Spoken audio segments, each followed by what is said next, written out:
इस वीडियो में हम लोग बिहार बोर्ड वर्ग 9वीं प्रश्नावली 1.2 का प्रश्न संख्या 1 से देखेंगे। प्रश्न संख्या 1 में कह रहा है नीचे दिए गए कथन सत्य है या असत्य है, कारण के साथ अपने उत्तर दीजिए।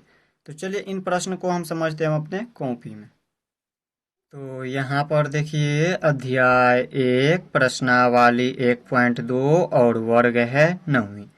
इसमें प्रश्न संख्या 1 में कह रहा है नीचे दिए गए कथन सत्य है या असत्य है, कारण के साथ अपने उत्तर दीजिए। ये जो नीचे दिया गया है कथन, यह कथन सत्य है या असत्य है, कारण के साथ आपको क्या करना, अपना उत्तर देना है। तो यहाँ पर देखिए कथन कह रहा है प्रत्येक अपरिमेय संख्या एक वास्तविक संख्या होती है। तो यह कथन सत्य हो जाएंगे, यह कथन सत्य हो जाएंगे। अब सत्य क्यों होगा, तो यहाँ पर इसका कारण भी देना है। तो देखिए यहाँ कह रहा है प्रत्येक अपरिमेय संख्या, जितना भी अपरिमेय संख्या है वो हमारा वास्तविक संख्या होती है। तो यहाँ पर देखिए वास्तविक संख्या क्या होती है, पहले तो वास्तविक संख्या समझिए। तो वास्तविक संख्या जो है परिमेय और अपरिमेय संख्याओं से मिलकर बना होता है। वास्तविक संख्या जो है यहाँ पर परिमेय और अपरिमेय संख्याओं के समूह होता है। परिमेय और अपरिमेय संख्या, इन सभी के बारे में हम आपको पिछले वीडियो में बता दिया। परिमेय संख्या क्या होता है, अपरिमेय संख्या क्या होता है, वास्तविक संख्या क्या होता है, इन सभी के बारे में हमने आपको पिछले वीडियो में बता दिया। अगर आपने मेरा पिछला वीडियो नहीं देखा तो आई बटन में आपको लिंक मिल जाएगा, वहां से जाकर के देख लीजिए। तो देखिए वास्तविक संख्या जो है परिमेय संख्या और अपरिमेय संख्याओं के समूह से मिलकर बना होता है। तो इसे आप लोगों को याद रखना है। तो जितना भी अपरिमेय संख्या है वो सारा क्या होगा, वास्तविक संख्या होगा, और जितना भी परिमेय होगा वो भी हमारा वास्तविक संख्या होगा। तो यहाँ पर जितना भी इसमें क्या करें, प्रत्येक अपरिमेय संख्या, जितना भी अपरिमेय संख्या है वो हमारा वास्तविक संख्या होती है। तो ये हो जाएगा सत्य। अब इसका कारण में हम लिखेंगे चूंकि। चूंकि हमें पता है वास्तविक संख्या क्या होती है, चूंकि परिमेय एवं अपरिमेय संख्याओं से मिलकर बना समूह वास्तविक संख्या होता है। तो इसको हम लिख देंगे। अब तो देखिए हमने यहाँ पर लिख दिया चूंकि परिमेय एवं अपरिमेय संख्याओं से मिलकर बनी समूह वास्तविक संख्या कहलाती है, इसीलिए हमारा क्या हो जाएंगे, सत्य हो जाएंगे। अब देख लेते इसी तरह से यहाँ पर हम दूसरा कथन। अब देखिए दूसरा कथन कह रहा है संख्या रेखा का प्रत्येक बिंदु रूट एम के रूप का होता है, जहाँ एम एक प्राकृत संख्या है। समझिए अब संख्या रेखा क्या होता है, इसके बारे में हमने आपको पिछले वीडियो में बता दिया, फिर भी बता दे रहे हैं। यहाँ पर देखिए संख्या रेखा क्या होता है, ये हमारा है संख्या रेखा। तो यहाँ पर कह रहा है संख्या रेखा पर जितना भी बिंदु है, प्रत्येक बिंदु यानी कि जितना भी बिंदु है वो रूट एम के रूप का होता है। रूट एम के रूप का होता है, जहाँ एम एक प्रकृत संख्या है। तो प्रकृत संख्या कहाँ से शुरू होता है, एक से शुरू होता है। तो यहाँ पर देखिए ये सारा जितना भी है आगे प्रकृत संख्या है, लेकिन प्रकृत संख्या कभी भी माइनस में नहीं होता है। तो ये हमारा ऋणात्मक संख्या प्रकृत संख्या होता नहीं है। तो देखिए रूट एम के रूप में प्रकृत संख्या को तो हम रूट एम के रूप में लिख सकते हैं, जैसे यहाँ पर देखिए इसको हम रूट एम के रूप में लिख सकते हैं। लेकिन ऋणात्मक संख्या को, माइनस वाले संख्या को हम कभी भी रूट एम के रूप में नहीं लिख सकते हैं। तो ये हमारा कथन क्या हो जाएंगे, असत्य हो जाएंगे। यहाँ पर हम लिख देंगे असत्य, उत्तर में हो जाएंगे असत्य। अब इसका कारण क्या हो जाएंगे, तो यहाँ पर इसका कारण क्या हो जाएगा, ऋणात्मक संख्या को कभी भी जो हम यहाँ पर रूट एम के रूप में नहीं लिख सकते हैं, तो वही लिख देंगे इसके कारण में। तो यहाँ पर लिख देंगे असत्य और का चूंकि लिखेंगे चूंकि। यहाँ पर देखिए हमने कारण में लिख दिया चूंकि कोई भी ऋण संख्या को रूट एम के रूप में नहीं लिखा जा सकता या नहीं लिख सकते हैं। तो इस तरह से यहाँ पर दूसरा नंबर भी समझ गए। अब हम देख लेते हैं तीसरा कथन। अब देखिए तीसरा कथन कह रहा है प्रत्येक वास्तविक संख्या एक अपरिमेय संख्या होती है। जितना भी वास्तविक संख्या एक अपरिमेय संख्या होती है। तो वास्तविक संख्या क्या होती है, वास्तविक संख्या के बारे में हमने आपको पिछले वीडियो में बता दिया, और इसमें भी हमने आपको पहला कथन में बताया हुआ। तो वास्तविक संख्या क्या होता है, ये जो है हमारा परिमेय और अपरिमेय संख्याओं का समूह होता है। वास्तविक संख्या परिमेय और अपरिमेय संख्याओं के समूह से मिलकर बना होता है। तो यहाँ पर देखिए कह रहा है, तो यहाँ पर देखिए कह रहा है प्रत्येक वास्तविक संख्या, जितना भी वास्तविक संख्या एक अपरिमेय संख्या होती है। तो ये असत्य हो जाएंगे, इसका कथन क्या हो जाएंगे, असत्य। उत्तर में हो जाएंगे असत्य। असत्य क्यों होगा, तो यहाँ पर देखिए हमने आपको क्या बताया, प्रत्येक वास्तविक संख्या, इसमें कह रहा है प्रत्येक वास्तविक संख्या एक अपरिमेय संख्या होती है। जितना भी वास्तविक संख्या है वो हमारा अपरिमेय संख्या होती है, ऐसा नहीं है। वास्तविक संख्या जो है परिमेय और अपरिमेय संख्याओं से मिलकर बना होता है। परिमेय और अपरिमेय संख्याओं का समूह होता है वास्तविक संख्या। तो यहाँ पर देखिए जैसे हम लिख दिए परिमेय संख्या, परिमेय संख्या में मान लेते हैं यहाँ पर है 2, 1/5, 3, ये सब हमारा क्या है, हमारा परिमेय संख्या है। और अपरिमेय संख्या क्या होता है, जैसे √2, √3, पाई, ये सारा हमारा अपरिमेय संख्या होता है। तो यहाँ पर देखिए परिमेय और अपरिमेय संख्या दोनों से मिलकर के बना होता है, दोनों का समूह से मिलकर बना होता है वास्तविक संख्या। तो यहाँ पर वास्तविक संख्या जो एक अपरिमेय संख्या नहीं, बल्कि यहाँ पर परिमेय और अपरिमेय संख्या दोनों होता है। तो यहाँ पर लिख देंगे इसका कारण में चूंकि। चूंकि हमें पता है ये जो 2 है या 1/5 है या फिर 3 है, 2 क्यों है परिमेय संख्या, क्योंकि ये p/q के इसको रूप में लिख सकते हैं। 2 को हम 2/1 लिख सकते हैं, 2/1 लिख सकते हैं। तो यहाँ पर लिख देंगे कारण में चूंकि तो यहाँ पर देखिए हमने लिख दिया चूंकि दो, ये जो दो है, दो वास्तविक संख्या तो है, ये परिमेय और अपरिमेय संख्याओं का समूह है, तो ये हमारा वास्तविक संख्या, तो दो वास्तविक संख्या तो है किंतु अपरिमेय संख्या नहीं है। दो क्या है, ये परिमेय संख्या, ये अपरिमेय संख्या नहीं है, तो यही हो जाएंगे इसका कारण। तो इस तरह से यहाँ पे हमने प्रश्न संख्या 1 को देख लिया। अब हम देख लेते हैं प्रश्न संख्या 2। अब देखिए प्रश्न संख्या 2 में क्या कह रहा है। प्रश्न संख्या 2 में कह रहा है क्या सभी धनात्मक पूर्णांकों के वर्गमूल अपरिमेय होते हैं, यदि नहीं तो एक ऐसी संख्या के वर्गमूल का उदाहरण दीजिए जो एक परिमेय संख्या है। इसमें देखिए दो प्रश्न पूछ रहा है। पहला तो यह पूछ रहा है क्या सभी धनात्मक पूर्णांकों के वर्गमूल अपरिमेय होते हैं, तो इसका उत्तर होगा नहीं। इसका उत्तर क्या होगा, नहीं। तो आगे क्या कह रहा है, दूसरा प्रश्न कह रहा है यदि नहीं तो एक ऐसी संख्या का वर्गमूल का उदाहरण दीजिए जो एक परिमेय संख्या है। एक ऐसी संख्या, जैसे यहाँ पर संख्या ले लीजिए 4, ये 4 है और इसका वर्गमूल अगर तोड़े तो यहाँ पर इसका वर्गमूल आता है 2।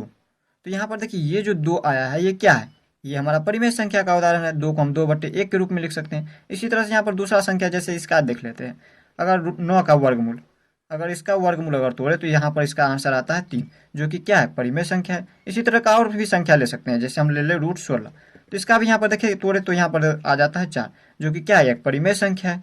तो इस तरह से यहाँ पर क्या कर देंगे, हम इसका उत्तर लिख देंगे। तो यहाँ पर हम इसमें आगे क्या लिख देंगे, तो यहाँ लिखेंगे जो कि एक परिमेय संख्या है। देखिए यहाँ पर कह रहा है क्या सभी धनात्मक पूर्णांकों को वर्गमूल अपरिमेय होते हैं, तो इसका उत्तर होगा नहीं। तो आगे कह रहा है यदि नहीं तो एक ऐसी संख्या का वर्गमूल का उदाहरण दीजिए जो एक परिमेय संख्या। तो एक उदाहरण ले लीजिए, जैसे यहाँ पर हम एक ही उदाहरण ले लेंगे, सिर्फ √4 ले लीजिए। जैसे यहाँ पर देखिए 4, यानी कि देखिए 4 का वर्गमूल अगर तोड़े तो 2, तो ये क्या है, एक परिमेय संख्या है। तो लिख देंगे जो कि एक परिमेय संख्या है, जो कि एक परिमेय संख्या है, एक परिमेय संख्या है, परिमेय संख्या है। एक ही उदाहरण देना है आपको। तो इस तरह से आप लोग प्रश्न संख्या 2 को भी समझ गए होंगे। अब हम देख लेते हैं प्रश्न संख्या 3 को। अब देखिए प्रश्न संख्या 3 में क्या कह रहा है। प्रश्न संख्या 3 कह रहा है दिखाइए कि संख्या रेखा पर √5 को किस प्रकार निरूपित किया जा सकता है। तो ये देखिए ये हमारा संख्या रेखा, ये क्या है, संख्या रेखा। और इन संख्या रेखा पर हमेशा याद रखना है बीच में होता है 0 और 0 की दाईं ओर हमेशा धनात्मक संख्या होता है और इनके बाईं ओर हमेशा ऋणात्मक संख्या होती है। इसे आप लोगों को याद रखना है। और इसके अलावा आप लोगों को याद रखना है इनके बीच की दूरी जो है समान होता है। जितना दूरी यहाँ से 0 से लेकर 1 तक है उतना ही दूरी यहाँ पर 1 से लेकर 2 तक है, उतना ही दूरी यहाँ पर 2 से लेकर 3 तक होगा, उतना ही दूरी इनसे आगे जितना भी जाएगा इसके बीच की दूरी जो है समान होगा हमेशा। और ये 3 तक ही नहीं, इससे आगे बहुत अनंत तक ये जाएगा और इधर भी ये अनंत तक जाएगा। इसे आप लोग को याद रखना है। बस यहाँ पर देखिए हमें ज़रूरत नहीं है उतना की, बस इसीलिए हम जो है इतना ही तक लिखे हैं। तो यहाँ पर देखिए इन संख्या रेखा पर क्या करना है, √5 को, ये जो √5 है इसको निरूपित करना है। देखिए अगर हमें यहाँ पर कहता 1 को निरूपित करने के लिए तो इस तरह से हम निरूपित कर देते, इसको अगर 2 को कहता तो इस तरह से निरूपित करते। लेकिन √5 ये क्या है, अपरिमेय संख्या, और अपरिमेय संख्या को हम निरूपित करने से पहले हमें समझना होगा पाइथागोरस प्रमेय को। तो देखिए पाइथागोरस प्रमेय क्या होता है, यहाँ पर लिखेंगे। देखिए इसको हम हल करेंगे पाइथागोरस प्रमेय से। पाइथागोरस प्रमेय से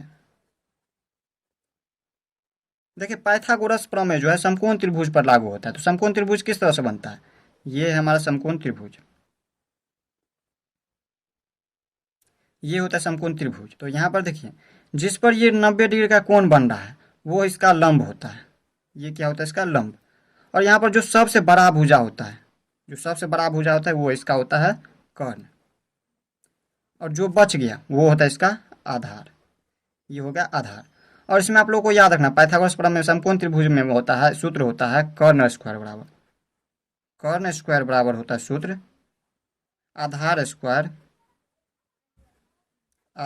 स्क्वायर प्लस लंब स्क्वायर, लंब का स्क्वायर, ये इनका सूत्र होता है।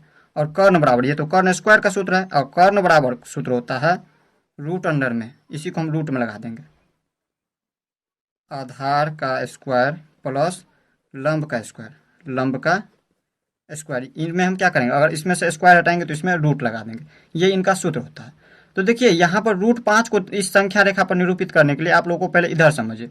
√5 को इस सूत्र पर लाने के लिए हम इस तरह से लिख सकते हैं, √5 को हम इस तरह से लिख सकते हैं 2 का स्क्वायर प्लस 1 का स्क्वायर। देखिए 2 का स्क्वायर यहाँ पर 4 हो जाएंगे √5 में। देखिए यहाँ पर देखिए 2 का स्क्वायर करेंगे तो 4, और यहाँ पर 1 का स्क्वायर करेंगे तो 1 ही होगा, तो 4 और 1 5 होगा, और इसमें रूट में लग जाएंगे, √5 हो जाएंगे। तो यहाँ पर देखिए ये इन सूत्र पर आ रहा है, इन सूत्र पर हम इसको लागू करने के लिए हम इस तरह से लिखें इसको। तो यहाँ पर देखिए ये जो 2 है ये हमारा आधार की जगह पर हो गया, आधार स्क्वायर की जगह पर 2 का स्क्वायर है, हमें आधार की जगह पर देखना है, आधार की जगह पर 2 हो गया और लंब की जगह पर 1 हो गया और कर्ण की जगह पर √5 हो गया। तो यहाँ पर देखिए ये जो कर्ण है इसमें √5 हो गया कर्ण की जगह पर, आधार की जगह पर कितना है 2 हो गया और लंब कितना आ गया 1। अब मान लेते ये इकाई में दिया हुआ है, तो यहाँ से यहाँ तक अगर 1 इकाई है, मान लेते यहाँ से लेके यहाँ तक 1 इकाई है, तो यहाँ पर देखिए यहाँ से लेके यहाँ तक 2 इकाई होगा। तो इसका आधार देखिए ये जो आधार है यहाँ पर ये जो आधार है ये कितना है 2 इकाई है। तो यहाँ से लेके यहाँ तक ले लेंगे 2 इकाई ले लेंगे, यहाँ से लेके यहाँ तक 1 इकाई और पूरा यहाँ से लेके यहाँ तक 2 इकाई हो गया। अब यहाँ पर देखिए 2 इकाई लिए हैं तो ऊपर इसकी लंब क्या है 1 इकाई लेना है। तो 1 इकाई देखिए लंब भी यहाँ पर यानी कि 90 डिग्री का कोण, लंब मतलब 90 डिग्री का कोण। तो 90 डिग्री का कोण किस तरह से बनता है, सीधा होता है हमेशा।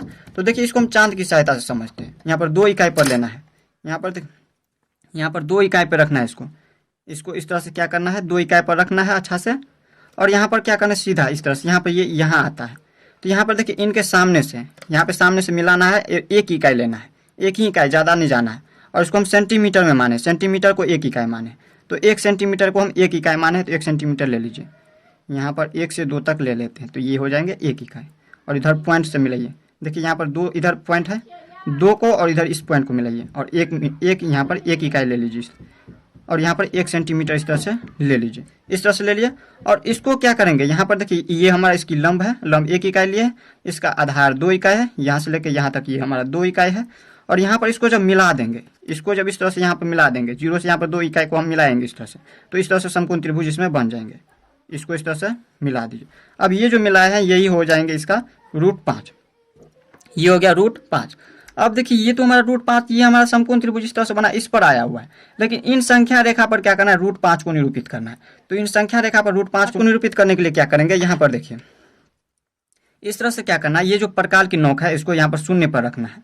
और इधर क्या करना है, ये जो यहाँ पर है इस तरह से पॉइंट जो आया है मिलाए हैं, इसको यहाँ पर इस तरह से नाप लेना है और इसको यहाँ पर संख्या रेखा पर काट देना है। यहाँ पर इसको क्या करना है इस तरह से यहाँ पे पूरा नाप देना अच्छा से और इसको काट लीजिए इस तरह से। अब ये जो काटे हैं इस तरह से यही हो गया √5, यहाँ से लेके यहाँ तक, यहाँ से लेके और यहाँ तक जहाँ पर ये कटा है ये चाप वहाँ तक हो गया ये √5 हो गया, ये हमारा हो गया √5। तो इस तरह से यहाँ पर हम इसको क्या कर सकते हैं निरूपित कर सकते हैं √5 को। तो इस तरह से हमने प्रश्न संख्या 3 को भी देख लिया। अब देखिए प्रश्न संख्या 4 में क्या कह रहा है, देखिए यहाँ पर प्रश्न संख्या 4 में क्या कह रहा है, प्रश्न संख्या 4 में कह रहा है कक्षा के लिए क्रियाकलाप, ये हमारा कक्षा के लिए क्रियाकलाप दिया गया है। तो इसको यहाँ पर आप लोगों को एक बार पढ़ लेना है और इसके बाद इसको रचना करना है। अगर इस तरह से आप लोगों को ये समझ ना आए तो आप लोग बता दीजिएगा कमेंट में, हम नेक्स्ट वीडियो में लोग इनसे आगे देखेंगे, प्रश्न संख्या 4 को भी देख लेंगे। ये आप लोगों के लिए है, ये एग्जाम में नहीं पूछा जाएगा। तो इस तरह से हमने प्रश्न संख्या 3 तक इस वीडियो में देख लिया। नेक्स्ट वीडियो में लोग इनसे आगे देखेंगे। तो मिलते हैं नेक्स्ट वीडियो में, तब तक के लिए गुड बाय।